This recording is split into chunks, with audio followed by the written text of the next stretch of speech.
have all the fun. Tayo dito, sa baha, sa gera, sa protest basura. rally, sa basura tayo, nandun sila, oh. Hayaan mo na. At least magkakaroon na ng bagong project.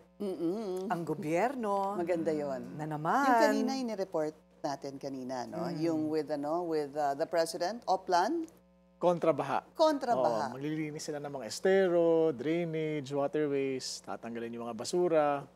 At ang sabi, 60% ng problema mawawala pagkatapos nilang matapos ang project na yan. Pero parang walang timeline. Ano kaya yung timeline?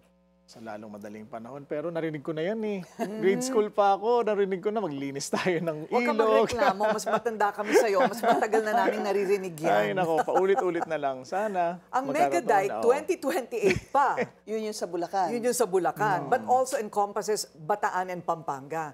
Pero hindi pa rin yun ang buong Pilipinas. Oo. So, let's include already yung kay Sec Babe Singson naman kanina with Secretary Vince Dizon para hindi din tayo lahat nalilito.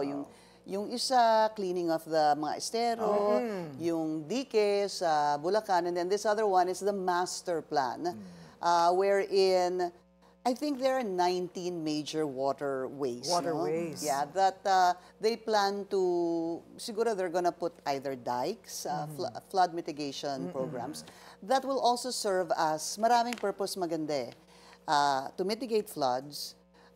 It can also be used for energy, hydro energy. Could also be used for irrigation, kaya nandiyan yung NIA, at meron pang isa. So marami siyang magiging epekto na sinasabi niya dating Secretary Babe Singson, matagal na dapat ginawa. Oo naman. And it's a 5-year plan. So kung ako, sila, dapat nag-umpisa na sila 5 years ago. Oo nga. Di ba? Well, at least there's a plan. Yeah. Kesa naman iiwan na naman ni BBM na bahala na kayo, tapos na ako dyan, di ba? It's the best legacy for Marcos Jr. Yeah. To leave behind. Right. Oo, sana. Well, good luck po sa inyo. Sana matuloy talaga yan, mapondohan ng tama, at magawa ng tama. Ituloy nyo na yan. We really need that. We always needed that. At ituloy nyo na rin yung anti-dynasty bill. Pass it into law. Isama nyo na rin po. Yan ang matagal ko nang naririnig. 1987 pa po yan. Isama mo na yung divorce. Divorce bill, walang kapag-apag-asa. Oo nga. Pero anti-dynasty, sige anti-dynasty. na. Yeah, that really makes sense. Kailangan natin lahat ng good luck. Good luck at kailangan natin ng Christmas gift. Oo nga.